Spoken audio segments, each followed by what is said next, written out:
toutes et à tous, bienvenue ici à Change Now à Paris. Je suis ravie d'être parmi vous. Je m'appelle Stécie Algrin, je suis journaliste spécialisée sur les enjeux de biodiversité et j'ai la chance et l'honneur de modérer cette session sur le pouvoir de l'engagement. L'engagement aujourd'hui, il est partout, qu'on travaille en politique, dans le monde de l'entreprise ou qu'on soit activiste. Il s'agit d'être engagé sur les questions environnementales, évidemment, ici on parle de climat, mais également sur les enjeux sociétaux. Alors pour commencer, peut-être pour vous donner un petit peu des informations sur le déroulé de cette session, on va avoir plusieurs speakers hyper inspirants qui vont venir parmi nous. Première session un peu en mode keynote avec notre star à nous, notre star de l'hydrologie, Emma Aziza. On aura ensuite un petit panel et on vous réserve également une surprise tout en musique, en poésie. Et donc pour introduire cette session sur le pouvoir de l'engagement, je vais accueillir notre star à nous ici, Emma Aziza. Je vous remercie de l'accueillir. Merci beaucoup.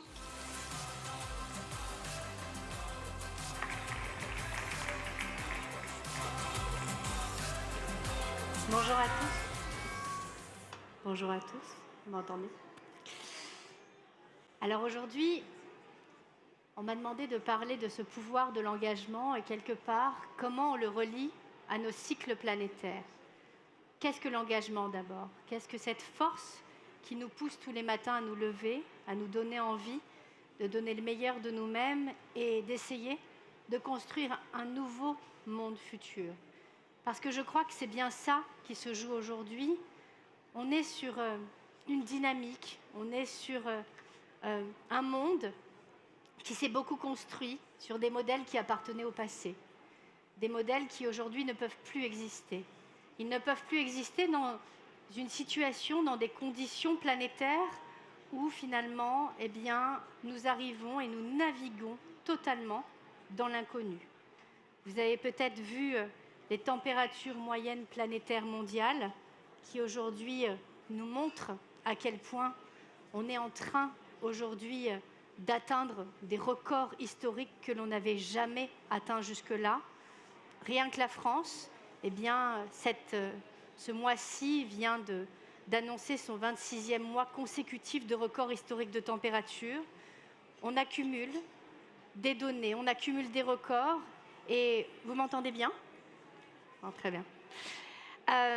Et donc, en fait, on a basculé d'un monde un peu connu, d'un monde qu'on mesurait, d'un monde avec des repères statistiques, où on avait une variabilité naturelle du climat, où nous avons connu depuis tout temps des sécheresses gigantesques, des inondations d'ampleur exceptionnelle.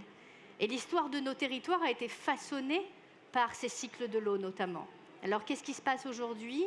Eh bien, depuis le début des années 2000, nous avons commencé tout doucement, peu à peu, année par année, à avoir une température toujours supérieure à celle que l'on avait enregistrée au préalable.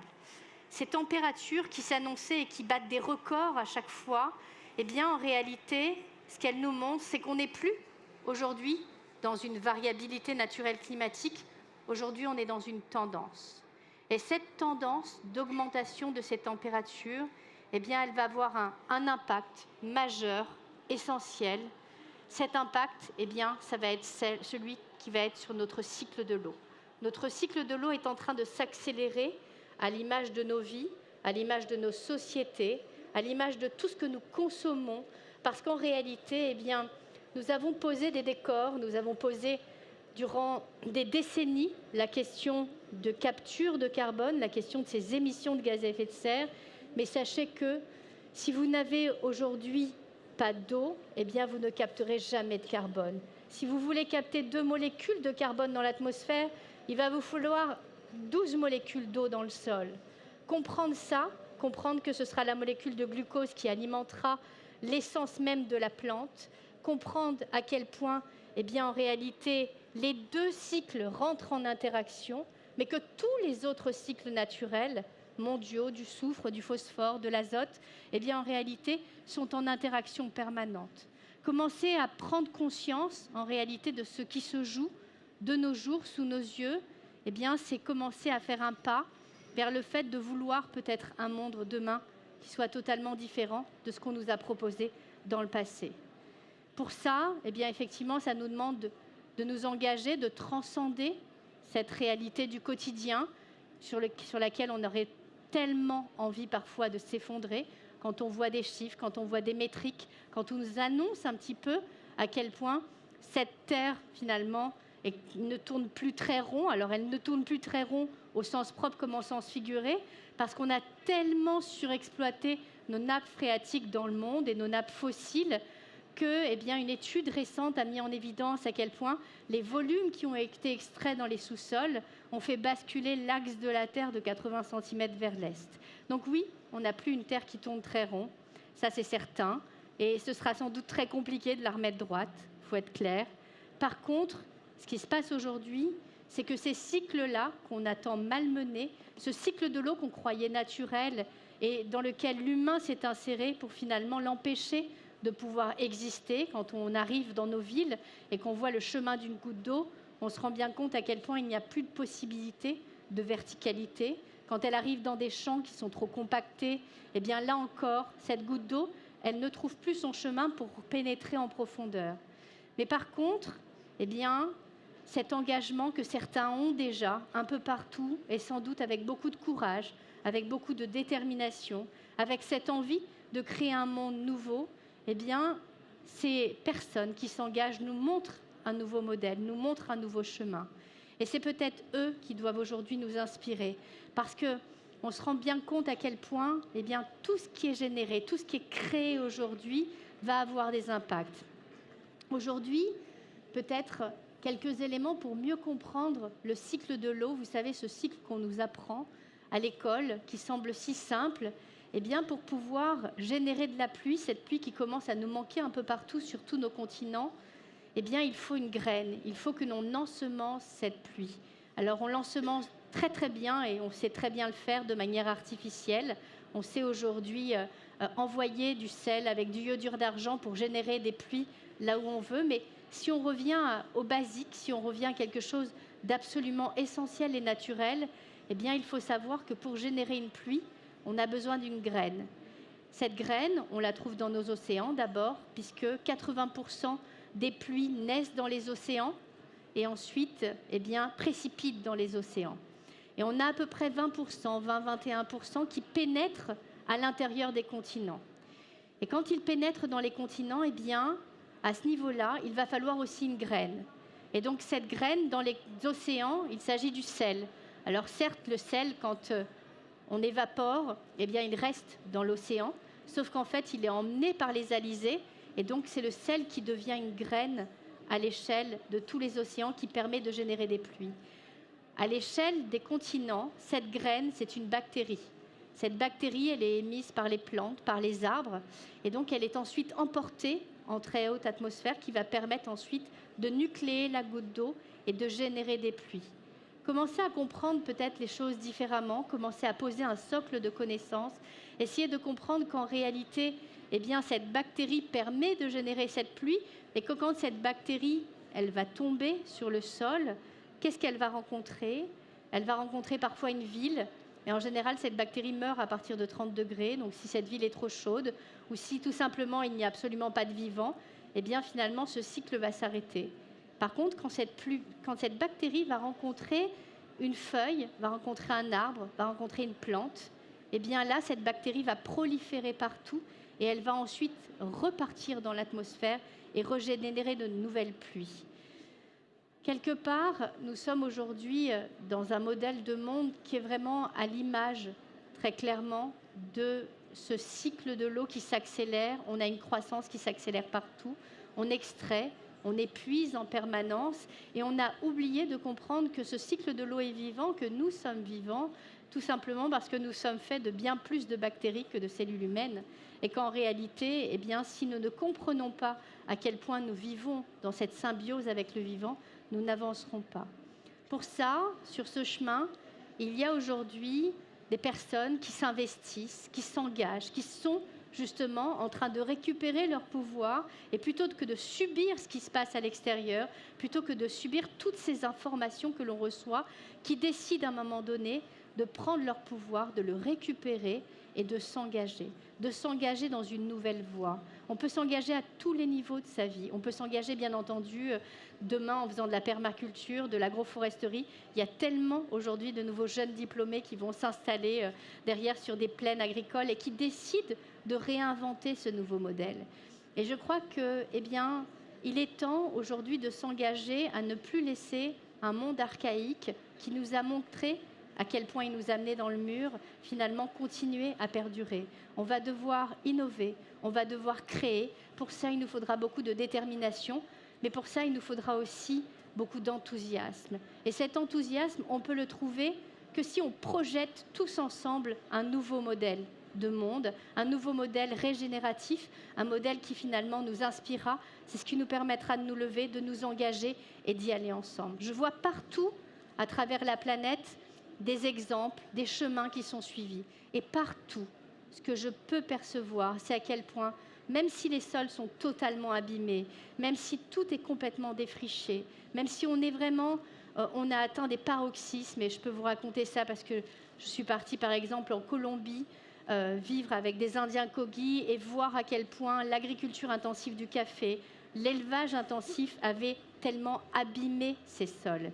Eh bien, malgré tout, en quelques années, si vous rendez ces terres à des gens qui en prennent soin, à des gardiens de la terre, là, il s'agissait de peuples autochtones qui sont des Kogi, eh bien, en fait, on se rend compte que les cycles se restaurent et surtout que les sources rejaillissent. Et quelque part, cet engagement que j'ai pu voir de ces peuples qui sont connectés à la terre, je le vois aujourd'hui naître de plus en plus sur nos territoires. Donc à nous de réinventer notre modèle, à nous de réinventer notre futur, à nous d'essayer de comprendre ce que l'on va pouvoir construire.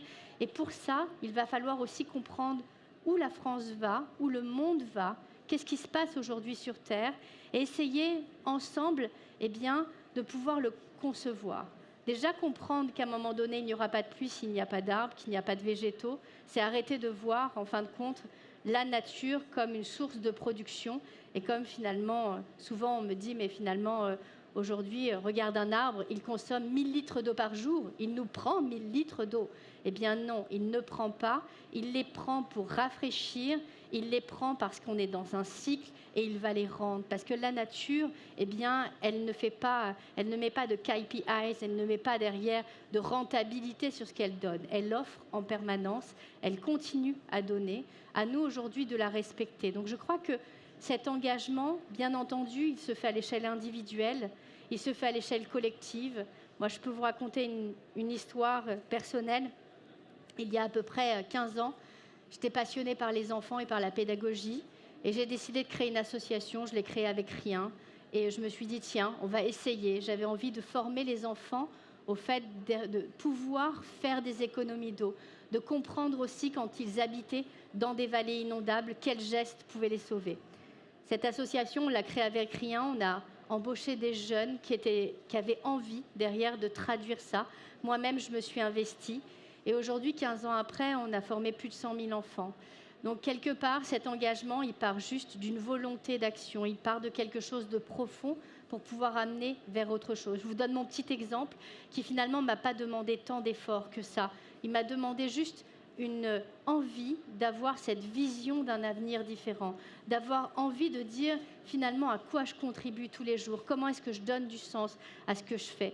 Est-ce qu'à un moment donné, je m'écoute et je pars dans un petit confort, ou est-ce qu'à un moment donné, je décide de sortir de ma zone de confort, je décide aussi de récupérer ma liberté et je décide d'agir par moi-même. Je crois que chacun, autant que vous êtes, vous avez tous une part de pouvoir à vous engager, et chacun peut s'engager à son niveau. Ça peut très bien être à l'échelle de son assiette, ça peut être à l'échelle de sa consommation, ça peut être à l'échelle du fait de s'investir dans tellement d'actions qui aujourd'hui sont en train de naître.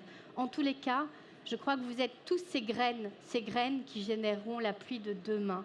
Comprendre ça, comprendre qu'avec toutes ces graines, finalement, on va réussir à ensemencer ce nouveau monde avec un nouveau modèle, avec un nouveau futur. Mais pour ça, on n'a pas le choix. Il va falloir peut-être arrêter de regarder, même s'il faut être lucide sur l'état de la situation, On a trop d'informations qu'on prend et quelque part qui viennent nous atteindre sur le plan émotionnel. Aujourd'hui, on doit aussi récupérer le pouvoir sur notre émotion. Parce que si on ne le récupère pas nous, eh bien ça veut dire que ce sont les autres qui ont abîmé, qui gagnent. Et je crois qu'on ne doit pas leur laisser ce pouvoir-là. Aujourd'hui, on doit le récupérer. On doit décider du monde que l'on souhaite, du monde que l'on veut. Et chacun, si on atteint une masse critique, si on atteint un certain seuil, eh bien, on sera un petit peu comme ces graines, quelque part, qui permettent de générer des pluies. Eh bien, si elles sont, à un moment donné, assez importantes, ce nombre de graines, elles vont permettre une pluie qui va être efficace, qui va nourrir le vivant et qui ensuite permettra d'avoir des sols fertiles. Voilà un petit peu ce que je voulais vous raconter sur cet engagement que j'essaye tous les jours d'avoir en me levant, en essayant de garder de la joie malgré tout, alors que si on regarde derrière toutes les données, toutes les constantes planétaires, ce n'est pas toujours si simple que ça. On voit très bien qu'il y a tellement de forces sombres qui agissent parfois qu'on se demande à quoi bon. Eh bien, je crois que si, à un moment donné, on est défaitiste, si on abandonne, si on laisse tomber, eh bien, là encore, c'est eux qui gagnent. Et je crois qu'on ne doit pas les laisser gagner. Je crois qu'aujourd'hui, on doit tous s'engager à au moins réussir à notre échelle de mettre un niveau de conscience, de mettre derrière cette intention, cette puissance, dans cette élévation de cette compréhension du monde qui nous permet de nous dire que peut-être il se passera ce qui se passera. On ne maîtrise absolument pas le futur. Le passé, on reviendra difficilement dessus. Mais par contre, aujourd'hui, dans le présent, on va pouvoir mener des actions de très grande ampleur.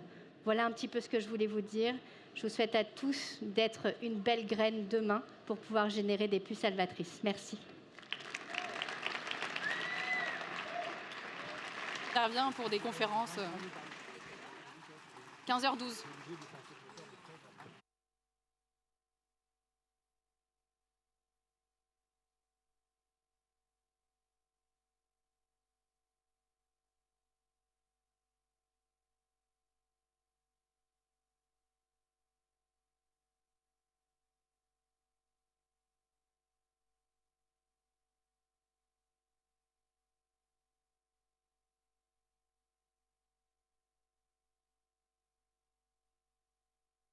On peut remercier à nouveau, je pense, Emma Aziza pour cette magnifique keynote.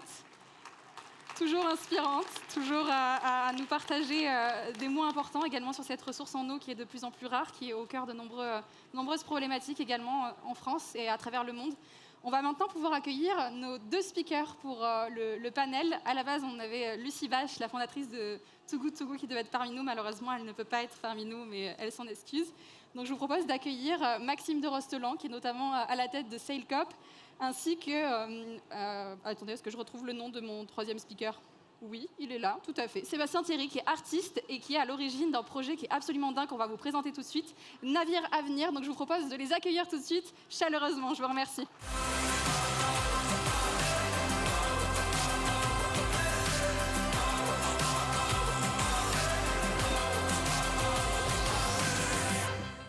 Bienvenue à tous les deux. Merci de nous faire l'honneur de vous joindre à nous pour cette session sur le pouvoir de l'engagement. Je vois d'ailleurs, Maxime, que tu as un message peut-être à nous faire passer avec ce t-shirt sur l'engagement.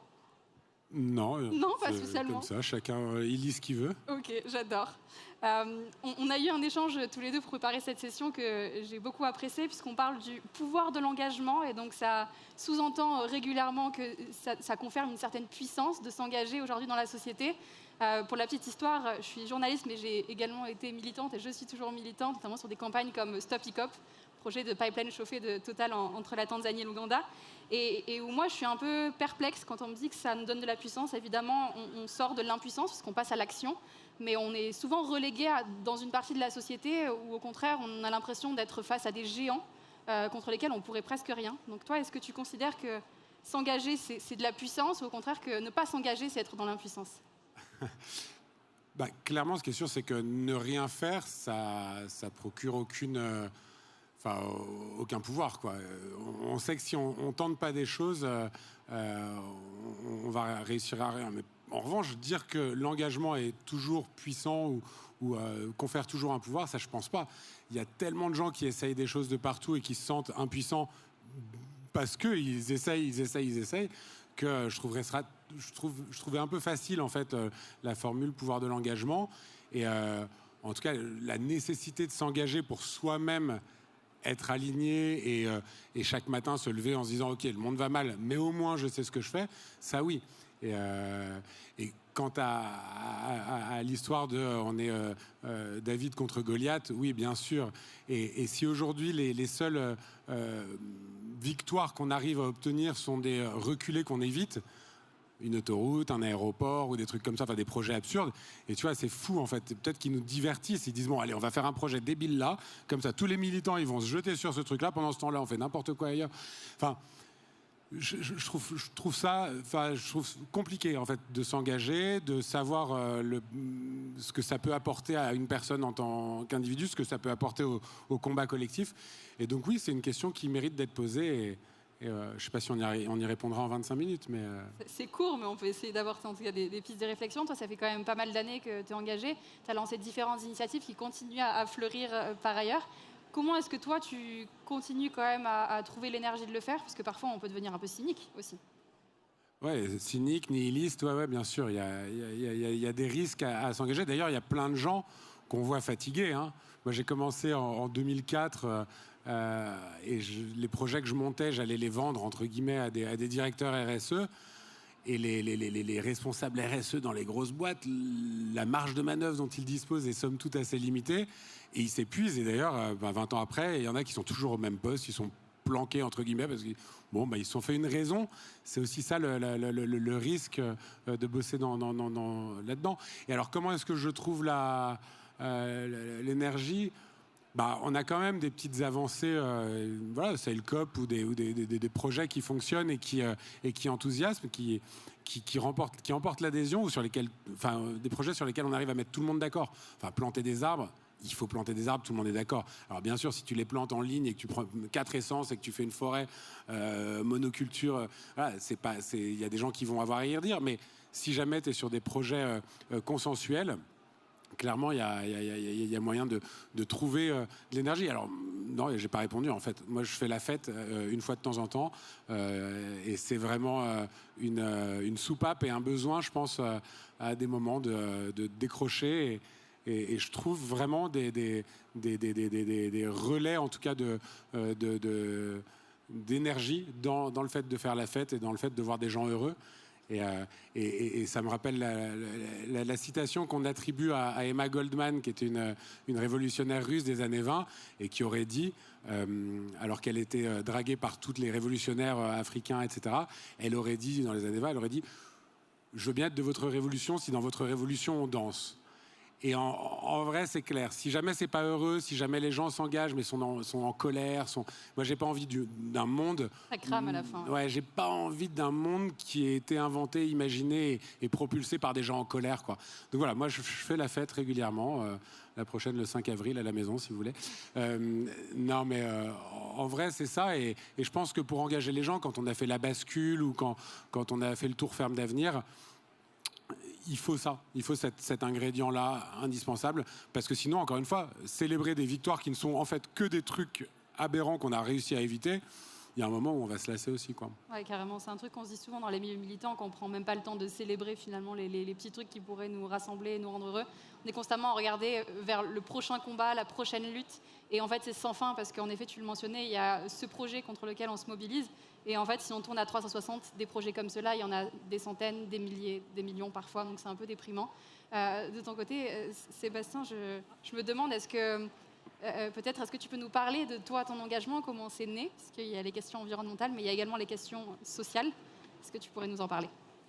Oui, alors, moi je suis plutôt du monde de l'art contemporain, au commencement, enfin en tout cas un des commencements, et je crois que la question, elle est, pour moi en tous les cas, et pour un certain nombre de camarades autour de moi, la question de l'efficience de nos gestes de création, c'est-à-dire que l'art engagé, ça recouvre sans doute d'innombrables propositions, et sur la situation des personnes migrantes, qui est aujourd'hui la situation sur laquelle je travaille, c'est une production, je dirais, éléphantesque. Et en même temps, il y a peut-être un sujet un peu tabou, en tous les cas complexe à travailler, qui est l'efficience de ces productions-là, c'est-à-dire des gestes d'indignation, de colère, comme tu disais Maxime, sur les cimets, sur les écrans, sur nos scènes, etc. Nous n'en avons que plus que de raison, de cette manière. Et parallèlement, on ne peut pas dire que la situation politique et que les mobilisations citoyennes dessinent quelque chose de bien désirable. Donc il y a une fracture là qui est nécessaire sans doute de penser et qui va faire du mal, hein, parce que qui interroge nos positions, nos positions presque de corps dans la bataille. Et donc moi, ma question, elle a été à un moment donné d'essayer de sortir de la scène, de sortir du musée et en considérant aussi la force à créer des architectes autour, des plasticiens, des graphistes, des chercheurs, etc. En disant, en fait, on a une capacité d'action et d'invention qui est phénoménale. Il faut absolument qu'on la projette dans le bidonville, dans le squat, là où celles et ceux qui œuvrent, et notamment pour soutenir les gestes d'hospitalité qui ont lieu.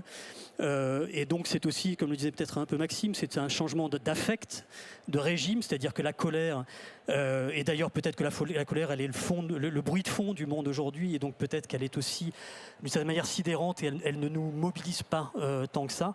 Et donc comment être en chantier auprès de celles et ceux qui œuvrent, et on a tant à faire, et on a tant d'outils au bout des doigts, pour venir équiper, épauler celles et ceux qui bâtissent à bout de bras l'hospitalité dans tous les territoires où on en a besoin. Donc le mouvement, il est simplement de faire constat d'un certain nombre peut-être d'impasses, en tous les cas, y compris des miennes, auparavant, disons, et d'essayer, et de faire le constat aussi des forces et des puissances.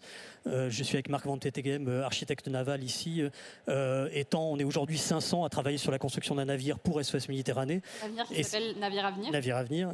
Et c'est en partant aussi du constat de la puissance qu'il y a à créer dans les écoles d'art, de design, d'architecture. On a aujourd'hui d'innombrables écoles de Varsovie, de Barcelone, de Santiago du Chili qui sont avec nous. Et comment on sort du laboratoire, comment on sort de l'école, comment on sort du musée, et comment une œuvre peut-être agissante se concrétisant, en l'occurrence en un premier navire spécifiquement conçu pour le sauvetage en haute mer. C'est marrant parce qu'on voit de plus en plus aujourd'hui que les designers prennent aussi leur place dans toutes ces questions sociales, évidemment, mais également environnementales. On voit des designers qui se saisissent de la question de la chose politique. On voit des designers qui, en fait, font comprendre que c'est pas juste le beau ou l'objet, mais c'est aussi réfléchir. En fait, c'est une posture, c'est une manière d'apprendre les problèmes qui peut être hyper intéressante. Et sur le rôle de l'art, parce que tu nous expliques qu'en tant qu'artiste, on peut être un peu frustré peut-être de ne pas prendre part à des grandes actions ou à des choses militantes plus. Mais je pense que l'art, en tout cas le beau, a son rôle à jouer aussi dans ce monde. Et Maxime, tu le mentionnais, on a besoin de choses qui sont joyeuses. Et on a eu tendance à considérer peut-être que le beau, c'était quelque chose d'élitiste, alors que le beau, c'est aussi ce qui fait qu'on a envie de se battre pour toutes ces choses qui nous entourent. Quelle est ta position là-dessus ? Elle est très pragmatique en fait. C'est que effectivement, on construit un navire, le premier navire d'une flotte, et on ne lésinera pas sur la splendeur. Il faut que ça soit le plus beau navire du monde, et ça le sera. Et aussi pour une raison très très spécifique, c'est-à-dire que c'est ce qui nous met en mouvement aussi. Et la promesse, d'une part, de changer le monde, c'est bien la promesse de l'art, donc on y est dedans. Et la promesse que ce navire soit le plus beau du monde, elle est nécessaire pour nous mettre en chemin. Il en dîne de la tête, on y reviendra. Mais aussi, en fait, la question de la beauté d'un outil spécifique comme celle-ci, elle est partie prenante du soin. C'est-à-dire que celles et ceux que l'on accueille à bord ont besoin que ce soit imparable et absolument manifeste de beauté et de soin.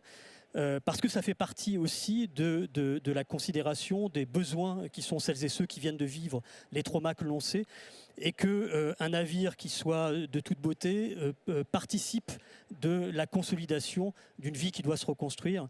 Et donc c'est aussi une part du soin que l'on met dans ce navire-là.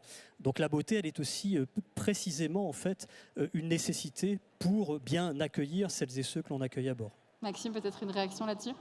Ça me fait penser à une histoire que Pierre Rabhi aimait bien raconter, où après une grosse journée de boulot, où il se retrouve, ils ont abattu une stère de bois et il se pose avec son camarade face au coucher de soleil, et puis il y a Pierre qui dit « Oh là là, quand même !» Et l'autre qui fait ouais, « Une stère de bois quand même !» Alors que Pierre est en train de profiter de la beauté du monde et de ce coucher de soleil. Et en fait, c'est aussi une posture de voir le beau. Et tu dis la beauté élitiste. en vrai, la nature, elle est accessible à tout le monde et il n'y a rien de plus beau qu'une fleur qui, sans vouloir. Si tu prends la nature, typiquement dans l'urbanisme, on a eu tendance à considérer qu'ajouter des arbres, notamment dans les quartiers populaires, c'était pas nécessaire parce que on considérait que c'était de l'ordre du paysager, pas forcément du bien-être ou de la biodiversité. Et c'est qu'aujourd'hui qu'on commence à se dire, mais en fait, les quartiers populaires, etc., qu'on construit pour les personnes qui sont pas dans cette élite, eux aussi, ils ont droit à ça. Ouais, mais tu as raison, c'est ce que disait Sébastien, on ne protège que ce qu'on trouve beau, quelque chose de moche, on n'a pas envie, une décharge, on va continuer à foutre des ordures dessus, alors qu'il faut réussir. Et donc, tu parlais d'être en chantier.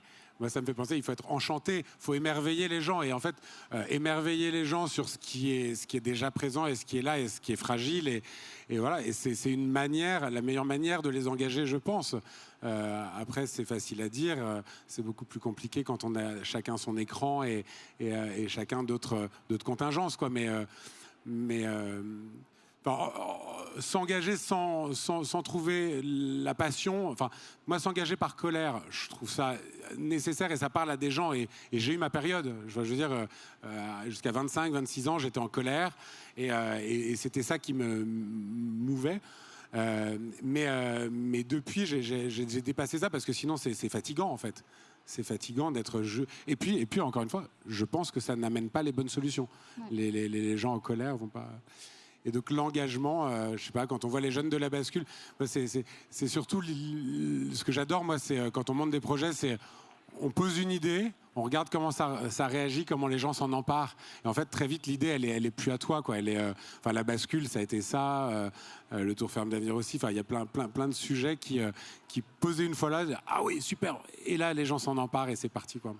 C'est le rôle du collectif que tu mentionnes et c'est marrant parce quand on préparait à nouveau cet entretien en parlant du pouvoir de l'engagement, on s'est dit l'engagement aujourd'hui il confère du pouvoir certes, mais quand même à une minorité d'entre nous, à une minorité de militants qui sont très visibles, une minorité de dirigeants qui ont cette opportunité d'ouvrir leur gueule parce que c'est ça concrètement dont il est question. Ouais, donc ça c'est une chose, il y a effectivement peu d'élus entre guillemets qui, de par leur engagement, se retrouvent en position de pouvoir. Je pense que ça, c'est une chose. Et l'autre chose, c'est qu'il faut cibler les bonnes personnes à engager.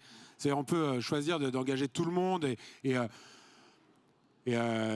allez, je fais un petit truc, je ne sais pas s'il est là, mais on devait se rencontrer pour la première fois en vrai, mais Time for the Planet ou Team for the Planet qui dit on va engager des milliers de citoyens qui vont chacun mettre 100 €, je ne sais pas quoi. C'est bien, parce qu'en fait, chacun se sent à un moment utile et dit, il met son pins, je suis de cette team, je suis de cette famille, et c'est bien. Mais en vrai, mais si jamais l'objectif de Team for the Planet, c'est de lever des sous, en vrai, il faut aller choper les 2000 milliardaires. D'accord, ces 2000 milliardaires dont la fortune a fait x5 sur ces dernières années, il suffit qu'il y en ait un sur ces 2000 qui soit OK pour donner 1% de ce qu'il a gagné pour que tu aies beaucoup plus, tu aies levé plus de sous que ce que tu as fait. Et donc, il faut savoir aussi ce que tu promets dans l'engagement. Et par exemple, le Tour Ferme d'Avenir, pour revenir dessus, c'est 90 jours, on a fait 30 étapes de 3 jours. Moi, la promesse, elle était claire. Vous allez visiter des fermes et vous allez faire la fête tous les soirs. Il y aura un bar et ce sera bio local. Et là, je t'engage des gens. Si tu dis on va changer le modèle agricole, il y a des gens qui vont dire ouais, attends, t'es trop ambitieux, mec. C'est pas moi. Enfin, va plutôt engager Marc Fesneau, quoi. Et voilà. Donc du coup, je pense que c'est important dans les projets qu'on monte de bien cibler les gens qu'on veut embarquer, quoi. Ouais. Sébastien, est-ce qu'il y a cet enjeu aussi quand on mobilise 500 personnes pour construire un avenir de cette taille, avec cette mission également qui est quand même prioritaire aujourd'hui? Comment est-ce qu'on fait pour essayer de proposer des objectifs qui soient quand même concrets, réalistes et en même temps qui soient assez grands au vu de l'ampleur des enjeux? Oui, on est 500, mais il y a des cuisiniers, enfin il n'y a pas mais, et il y a des cuisiniers, il y a des designers textiles, il y a un jeune homme de 15 ans qui est en train de dessiner les doudous pour les enfants à bord. Il y a voilà, toutes les questions qui se posent pour construire un navire, pour que celui-ci soit efficient, a conduit à ce que l'on développe un programme de recherche tentaculaire qui implique des objets parfois à toute petite échelle extrêmement précis. Donc je pense que ce qui est la promesse et l'invitation, c'est l'effectivité. Se dire en fait que voilà, une école des Beaux-Arts de Metz, par exemple, qui travaille sur les jouets de construction des enfants à bord, c'est une manière de sortir aussi les étudiants du laboratoire de l'école et de leur donner les conditions pour que leurs gestes soient effectifs. Donc ça, c'est une première condition. Et après, c'est se dire, en fait, on a des choses fantastique et de toute beauté à faire ensemble, quoi. C'est-à-dire que c'est un navire, c'est le premier navire d'une flotte, et les conditions même sont réunies, et plus que cela, les gestes de l'hospitalité vive que porte SOS Méditerranée et d'autres appellent que l'on se mobilise pour y répondre. Donc la question, pour moi, elle est une question d'être à l'écoute de ce qui appelle, d'être à l'écoute de celles et ceux qui œuvrent et qui sont engagés pour le coup, parce que les marins sauveteurs de SOS Méditerranée sont bien sur les fronts et appellent des navires, appellent des outils et appellent tous nos outillages et nos savoirs et savoir-faire qui sont là réunis. Et donc c'est une manière, pour moi, le rôle de mon organisation, c'est de créer les conditions d'une relation entre les outillés et les appels de ces outils. Voilà, et je crois que se dire que nous avons des choses magnifiques à faire ensemble et qu'elles sont à cet endroit-là, et je crois l'endroit presque le plus dans l'état de destruction ou de désastre dans lequel nous sommes, se souvenir en fait que il y a Margaret Mead qui est une grande anthropologue. Un jour une étudiante lui pose la question qu'est-ce que serait pour vous le signe d'une civilisation, de la civilisation humaine, et elle s'attend à ce que Margaret Mead lui dise c'est un hameçon ou c'est un petit bol de poterie, etc. Et Margaret Mead lui dit c'est un os, c'est un fémur réparé. Et elle lui dit, alors ok, et elle lui dit en fait, le fémur réparé raconte que un beau jour, quelqu'un s'est cassé le fémur, et alors qu'il aurait dû être bouffé par les animaux autour, une organisation s'est faite autour de lui, on a ligoté la plaie, on a soigné la personne, on a pris soin de celle-ci, on lui a donné à manger. Et donc ça veut dire que ce geste-là de soin à l'endroit de celui qui est en péril est le marqueur pour Margaret Mead du début de la civilisation humaine. Et je pense qu'on est un peu convoqué là aujourd'hui, c'est-à-dire à refaire l'expérience de ce qui nous spécifie en tant que civilisation humaine. Et c'est pour ça que je suis très étonné que nous ne soyons pas tous là en train de construire des navires, tous là en train d'œuvrer à faire l'hospitalité à toutes celles et ceux qui la réclament, parce que c'est l'expérience d'humanité fondamentale à partir de laquelle on a tout à reconstruire. Et on est un petit peu invité ou convoqué là. Et c'est pour ça que cette promesse-là, je crois qu'elle est aisément entendue par les jeunes gens qui sont dans les écoles d'art, par exemple, qui est une promesse de réinventer tout, quoi. Et on est un peu à ce moment-là. Réinventer des choses, mais aussi redévelopper peut-être une culture du soin, de prendre soin les uns des autres. Et est-ce que ça passe pas un petit peu, Maxime, par questionner cette notion de pouvoir? Parce qu'aujourd'hui, quand on parle de pouvoir, on a cette image de, en effet, le chef d'entreprise qui a des centaines d'employés, quelqu'un qui détient parfois une énorme fortune. Est-ce que le pouvoir, il vient pas d'autre chose aujourd'hui? C'est compliqué comme question, parce que j'ai pas mal de... moi, j'ai refusé plusieurs fois de faire de la politique... en tant qu'élu, pour la raison claire que j'ai l'impression d'avoir plus de pouvoir aujourd'hui par mes actions, par le côté entrepreneurial, que dans l'hémicycle. Et l'histoire, j'ai pas mal de potes qui sont dans l'hémicycle et qui galèrent, quoi, qui arrivent à rien passer. Et j'ai un peu de peine pour eux, du sentiment d'impuissance face à, dans notre modèle politique, c'est un peu compliqué, quoi. Donc après, en revanche, sur les chefs d'entreprise, j'en ai rencontré beaucoup il suffit qu'ils décident pour que ça se fasse. Et là, oui, tu passes à une autre échelle. Le vrai problème, c'est qu'il y en a très peu qui décident de passer dans la régénération, dans le prendre soin de la planète, des hommes, répartir. Juste à la permaculture, les 3 principes, c'est prendre soin de la terre, prendre soin des hommes, répartir équitablement les richesses. Donc voilà, si jamais chacun s'investissait de ces 3 principes-là, voilà, il y a des chefs d'entreprise pour qui il pourrait changer nos vies collectives s'ils décidaient de s'engager. Et moi, un de mes paris, un de mes défis avec Climate Protectors, donc c'est d'aller voir ces gens-là et d'essayer de les engager, parce que je pense que voilà, ils peuvent jouir de leur pouvoir. Et d'ailleurs, un truc rigolo, c'est qu'on passe par leurs enfants.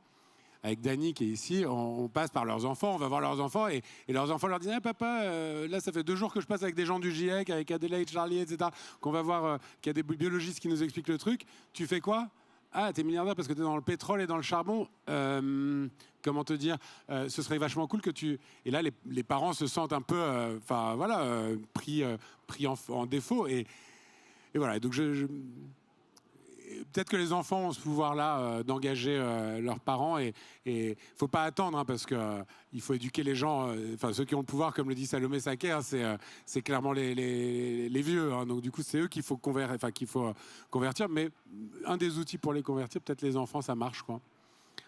On voit ici, on a tous les trois des manières différentes de s'engager et qui restent tout de même hyper complémentaires et hyper utiles. Est-ce qu'aujourd'hui, si on ne veut pas aller puiser dans ce pouvoir de l'engagement, il ne faut pas d'abord commencer par identifier ses forces aussi individuelles et collectives? Oui, nous on a créé le Pérou, donc l'organisation avec laquelle on a porté le navire à venir avec Gilles Clément, qui est jardinier et qui s'efforce dans le jardin de reconnaître les forces de vie et qui considère que son travail de jardinier consiste à donner de la force à ce qui a de la force ou à accompagner les formes de vie qui se présentent.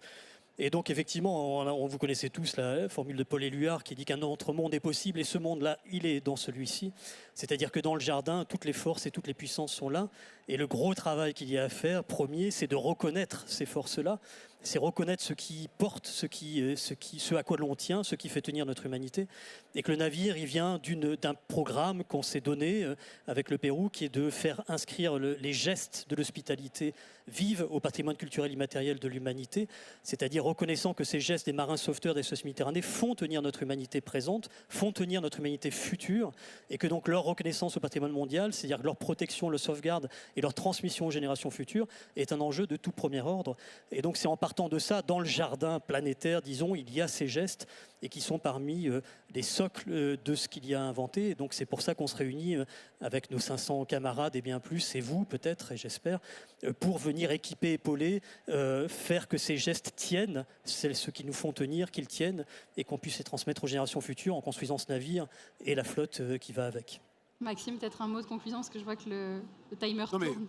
Pour rebondir sur le thème, le pouvoir de l'engagement, donc, comme on s'est dit en préparant, moi je ne suis pas convaincu que ce soit une corrélation systématique. En revanche, je suis convaincu du raisonnement inverse, dire que ne pas s'engager, c'est clair que tu valides le fait que tu n'as pas de pouvoir. Pas de pouvoir au sens changer les choses. Après, ne pas s'engager, c'est tellement compliqué dans notre monde d'être heureux. Déjà, que les gens réussissent à être heureux, s'engageant ou pas, mais c'est une première chose.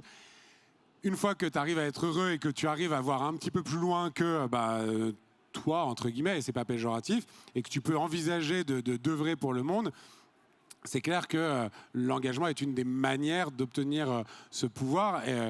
Et j'aime bien la phrase « au pire, ça marche », quoi.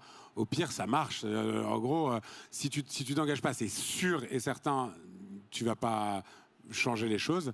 Et voilà. Et je termine sur un truc qui est un témoignage d'entrepreneur. En tant qu'entrepreneur depuis 20 ans, un des trucs que je remarque, c'est que si jamais ta quête, c'est l'impact, un des signaux faibles qui montrent que tu es sur la bonne voie, c'est que tu déranges les choses. Et quand tu déranges, quelque part, tu as le pouvoir de faire réagir. Il y a des gens qui réagissent à toi. Moi, pour la petite histoire, on a attaqué l'État en justice 3 fois ces 2 dernières années, on a gagné.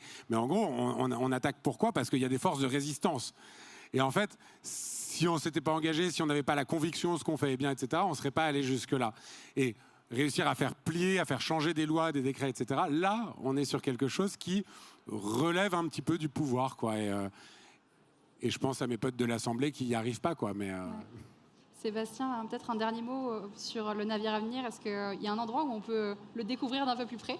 Alors il y a un endroit de l'autre côté là-bas de la salle, il y a la maquette au 100e du navire à venir, donc à droite là.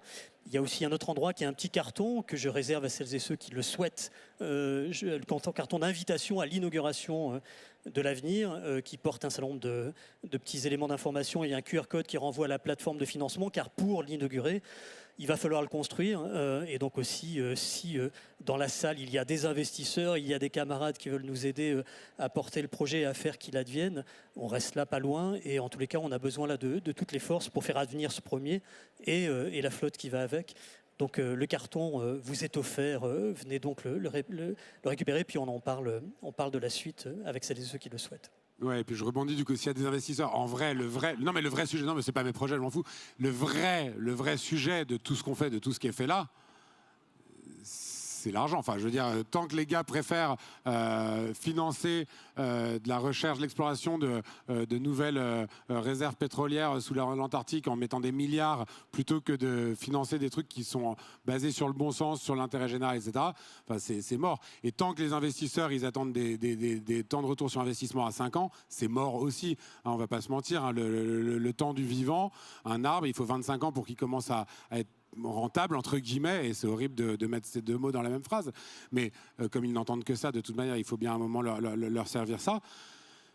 tant que les investisseurs ont leur logique qui est court-termiste et avec 2 chiffres au ROI, ça va pas marcher. Donc, vu qu'il y a pas mal d'investisseurs ici, bah voilà, allez, c'est à vous de jouer. Enfin, on a besoin de vous, quoi. Moi, je voulais peut-être caser peut-être une proposition un peu plus politique également, puisqu'on parle beaucoup d'argent. Mais je considère que le pouvoir de l'engagement, c'est aussi quelque chose qui se débloque. Et aujourd'hui, on est un mercredi, un jour de milieu de semaine. Si on est là toutes et tous, c'est aussi parce qu'on a eu le temps et la capacité de se rendre disponible. Malheureusement, ce n'est pas le cas de tout le monde dans notre société, parce qu'on a ce qu'on appelle le capitalisme qui s'acharne à occuper nos esprits et nos corps, à travailler de plus en plus. Je pense qu'on parle de la semaine de 4 jours, ça c'est peut-être pour nos secteurs, start-up, etc. Mais il y a aussi la classe ouvrière qu'on a tendance à délaisser quand on parle de l'engagement. Tous ces syndicats qui sont laissés à l'abandon et qui pourtant ont eu quand même un énorme rôle à jouer sur les luttes sociales, sur les questions environnementales également. Donc si vous êtes des décideurs politiques, libérez du temps à nos esprits et à toutes ces personnes-là qui ont, je pense, le pouvoir de s'engager et de faire bouger des choses sur des sujets importants. Je vous remercie en tout cas à tous les deux. C'était un plaisir de partager cette scène avec vous.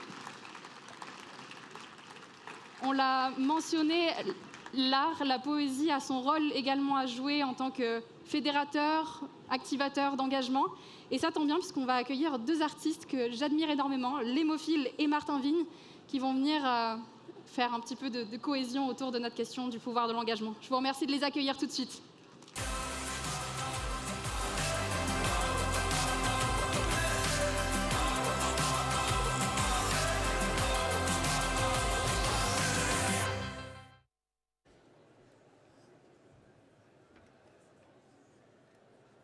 Bonjour à tous. Enchanté, Lémophile et Martin Vigne au piano, qu'on peut déjà applaudir, s'il vous plaît.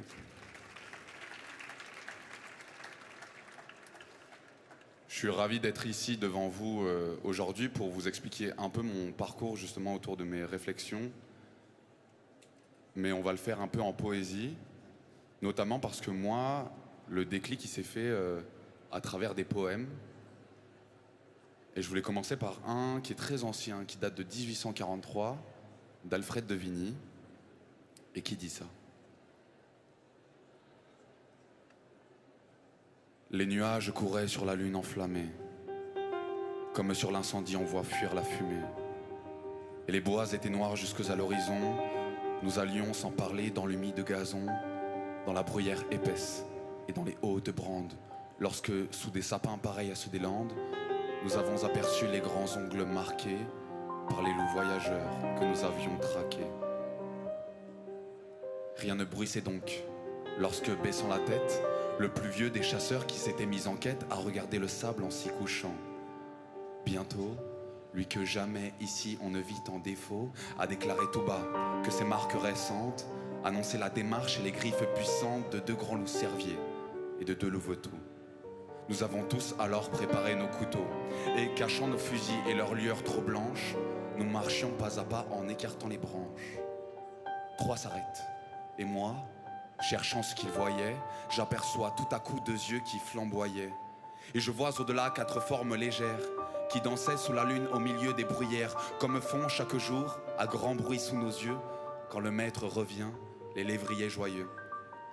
Leur forme était semblable, et semblable la danse, mais les enfants du loup se jouaient en silence, sachant bien qu'à 2 pas, ne dormant qu'à demi, se couche dans ces murs l'homme, leur ennemi. Le père était debout, et plus loin contre un arbre, sa louve reposait comme celle de marbre qu'adoraient les Romains, et dont les flancs velus couvaient les demi-dieux, Rému et Romulus. Le loup vient et s'assied, les 2 jambes dressées par leurs ongles crochus dans le sable enfoncé. Il s'est jugé perdu puisqu'il était surpris, sa retraite coupée et tous ses chemins pris. Alors il a saisi dans sa gueule brûlante du chien le plus hardi la gorge pantelante, et n'a pas desserré ses mâchoires de fer malgré nos coups de feu qui traversaient sa chair, et nos couteaux aigus qui, comme des tenailles, se croisaient en plongeant dans ses larges entrailles, jusqu'au dernier moment où le chien, étranglé, mort longtemps avant lui, sous ses pieds a roulé. Le loup le quitte alors, ensuite il nous regarde. Les couteaux lui restaient au flanc jusqu'à la garde, le clouaient au gazon, tout baigné dans son sang. Nos fusils l'entouraient en sinistre croissant. Il nous regarde encore, ensuite il se recouche, tout en léchant le sang répandu sur sa bouche et sans daigner savoir comment il a péri, refermant ses grands yeux, meurt sans jeter un cri. J'ai reposé mon front sur mon fusil sans poudre, me prenant à penser et n'ai pu me résoudre à poursuivre sa louve et ses fils qui, tous trois, avaient voulu l'attendre et, comme je le crois, sans ces deux louveteaux, la belle et sombre veuve ne l'eût pas laissé seule subir la grande épreuve. Mais son devoir était de les sauver, afin de leur apprendre à bien souffrir la faim, à ne jamais entrer dans le pacte des villes que l'homme a fait avec les animaux serviles qui chassent devant lui pour avoir le coucher, les premiers possesseurs du bois et du rocher. Hélas, ai-je pensé, malgré ce grand nom d'homme, que j'ai honte de nous, débiles que nous sommes. Comment il faut quitter la vie et tous ses maux, c'est vous qui le savez, sublimes animaux. Alfred de Vigny.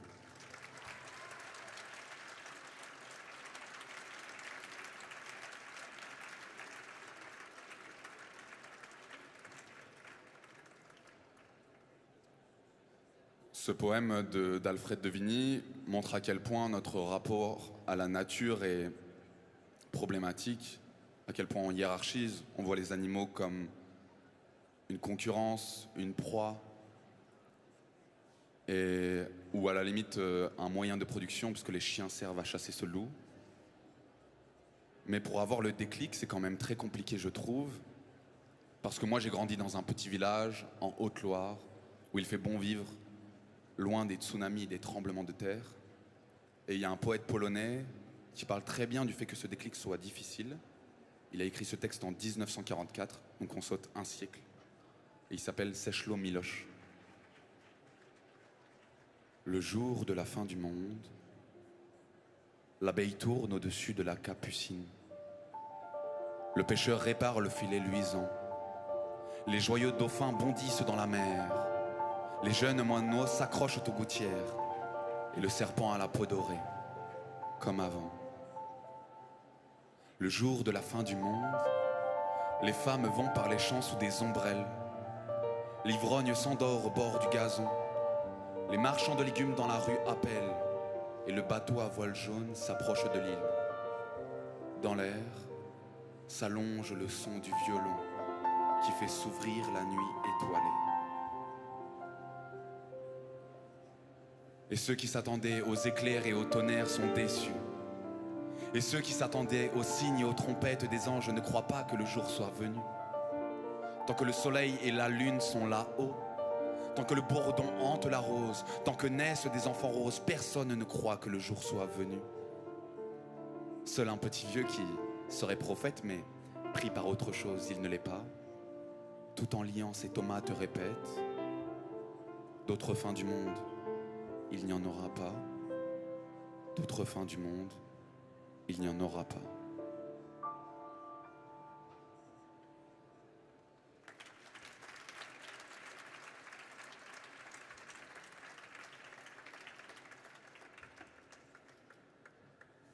Et je partageais vraiment ce sentiment de ne pas réussir à le comprendre. Et finalement, ça m'a été révélé dans l'intimité. Et j'en ai écrit un morceau qui s'appelle Pétrole et qui dit ceci. La nuit arrive dans le silence, mais elle n'annonce pas la fête. Le soleil se couche dans des draps blancs, pas sûr qu'il se réveille. La fin du monde dans la glace s'apprête, elle met du rouge à lèvres. Elle nous donnera le dernier baiser, celui où le cœur s'arrête. C'était un de ces soirs où on ne s'endort plus, où on refait le monde dans un immense lit. Et celle que j'aime, le corps encore nu, malgré la passion, malgré toute l'envie, m'a murmuré, tout doucement: mon amour, j'ai la boule au ventre, dans la bouche comme un goût de sang, et j'ai l'angoisse qui me bouffe dedans. Il faut que ça sorte et que tu l'entendes. Je ne voudrais jamais d'enfant. Elle m'a dit ça presque tendrement, les mains pleines de larmes et les yeux tremblants. Ce n'est pas les sentiments, ni que j'hésite, mais écoute les oracles, leurs prophéties, ils prédisent l'orage et les eaux terribles. Je l'ai prise pour une démente dans ses délires. Puis j'ai vu le feu, j'ai vu la fin, tout ce qu'on avait construit partir en fumée. De notre belle maison, je n'ai rien pu sauver à part quelques cicatrices de grands brûlés. Putain, j'étouffe, les braises ont recouvert le ciel de rouge. La foudre sévit et les tours s'écroulent. Le sang la tremblait comme tremblait mon amour. Et j'ai vu la famine ronger des familles. Un homme abattre le dernier animal, des frères s'entretuer à coups de canine et se bouffer la chair. C'est l'instinct cannibale, je me suis enfui. Je n'avais pas la force de voir toutes ces horreurs. Et depuis j'attends d'être à jamais emporté par le courant ou d'être enterré par les sables mouvants. Mais j'ai besoin d'y croire, donc promets-moi un miracle. Même si c'est un mirage, un mensonge suffira. Serre-moi fort dans tes bras, j'oublierai que le monde s'effondre. On sera tellement beau, debout dans les décombres. J'ai besoin d'y croire, donc promets-moi un miracle. Même si c'est un mirage, un mensonge suffira. Serre-moi fort dans tes bras, j'oublierai que le monde s'effondre. On sera tellement beau, debout dans les décombres.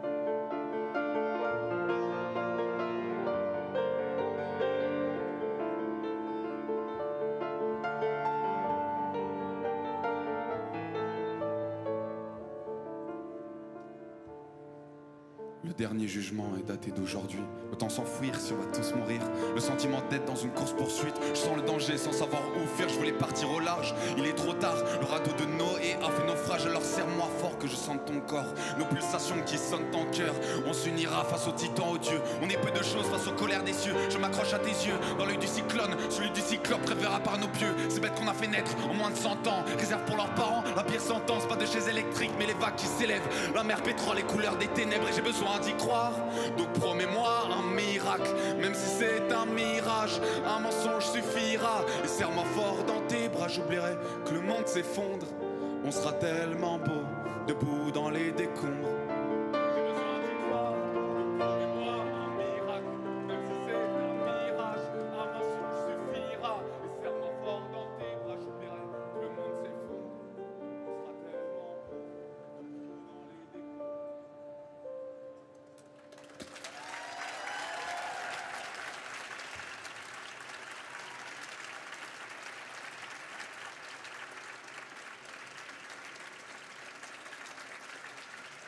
C'était l'hémophile. Merci beaucoup. Pardon.